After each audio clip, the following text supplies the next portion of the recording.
Alright guys, on to tomorrow. There's a lot to go over, so bear with me here. I'll try to make this as short and sweet as possible.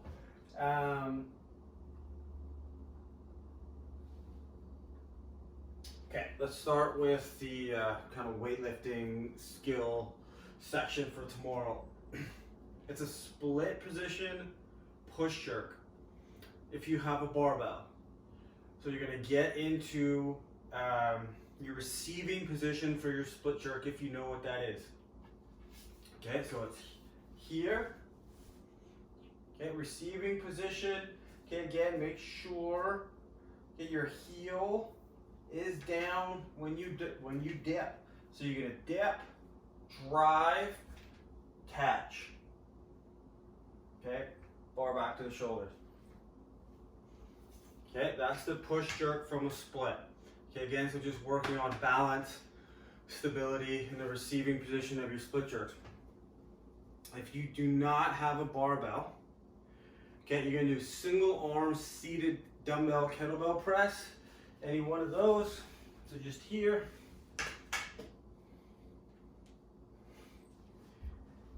Okay, you can sit on a chair, couch, bench. You can sit on the floor as well. You're gonna do 3 to 5 reps on each side. When you were done that, okay, again, working on a little bit of midline stability work. Okay, so the flexion extension, again, there is a video, a really good video in the app, so please check that out. Okay, well, I'll show you quickly here. Ribs down, low back flat. So we're holding a nice tight hollow. Okay, so the goal here is to bring the knees in above the hip without the shoulder blades coming back to the floor. Okay, so I'm maintaining that same position through my midline as my legs flex and extend. Okay, so 30 seconds, of that. Sorry guys, all of these are every minute on the minute for 5 minutes, if I haven't mentioned that yet. So 3 split stance push jerks every minute on the minute for 5 sets. Okay, 3 to 5 strict presses per arm, 30 seconds, hollow body flexion extension every minute on the minute for 5 minutes, or a piked handstand push-up or feet up on a bench box, couch chair. Okay, doing a handstand push-up from there.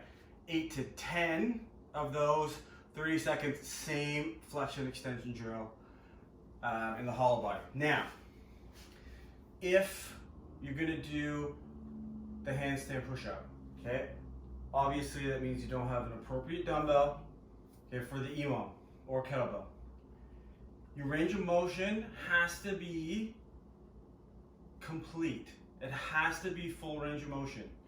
Okay, otherwise, A, you're not strengthening anything for any movement. Okay, B, you're probably not putting yourself in a really safe position, okay, for your shoulders or neck. So, a pike position from the floor.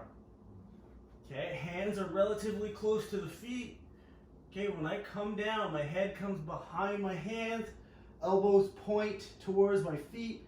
I push, I leave the weight in my hands, hand comes through the arms.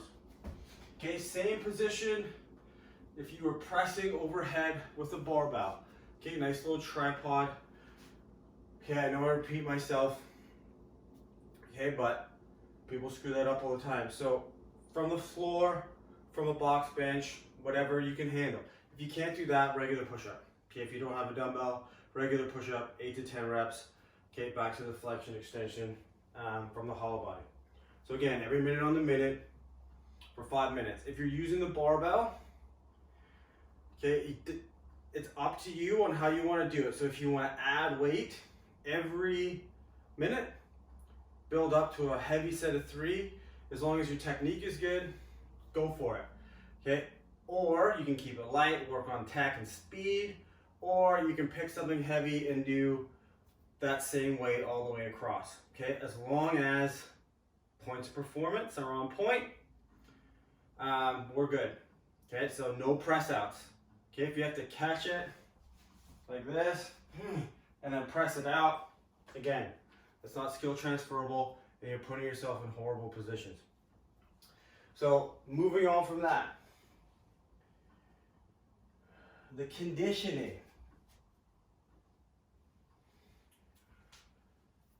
Obviously not many people have a rope climb, or have a rope to do a rope climb. But I left it in there just in case someone's hanging something from a tree. 4 3-minute AMRAPs. Okay, 2-minute rest between each AMRAP, which means, okay, again, similar to today, you're trying to walk that red line type pace, like 95%. Every AMRAP, trust your rest, rinse and repeat. So 30 wall balls, 4 rope climbs. Okay, that's if you have access to a wall or a wall ball, okay, and obviously doing a rope climb. Now, if you don't have that, the partial equipment version of this is with a dumbbell, okay, or a kettlebell. 2 separate kind of versions of this, which are kind of a pain in the butt to go through. We'll go through this real quick. So you're going to do shoulder to overhead. Okay, so just drive, block it out. Okay, so you can push jerk it, you can push press it. If the dumbbell's not heavy enough, strict press it. 4 on each side. Then hit the floor. Shoulder set, floor press, 4, switch 4. Okay, then you'll stand, hinge, 4, switch 4. You'll do that for 1 3-minute AMRAP, rest 2 minutes. Second AMRAP, okay, we'll give it a split. 4, switch 4. Single leg bridge off of that same bench, couch, chair, whatever it is you're using. Okay, 4, switch 4. Okay, then you'll grab same weight, okay, lunges, 4, switch 4. You do a 3-minute AMRAP of that. Rest 2 minutes, back to the upper body push and pull.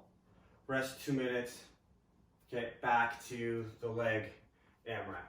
Okay, so that one's a little bit confusing. So if you are going to do that version and you're like, this is very confusing, please reach out again ahead of time. I'll sort you out. Make sure you read it in the app. Okay, it makes a lot of sense when you look down at it. If you do not have a dumbbell, you don't have a heavy enough dumbbell, I personally think this version is better. It's obviously a lot more simple, but you've got to be prepared, meaning you have to pre-pack a backpack or a sandbag before the class or before you do the workout. It's 30 thrusters on object. Again, backpack. Okay, 30 into 10 single arm rows on each side. 3-minute AMRAP, rest 2 minutes, 4 times 3. Okay, so those are your 3 options for the conditioning piece tomorrow. Okay, again, questions, reach out, I'll help you out. Other than that, guys, we'll see you tomorrow.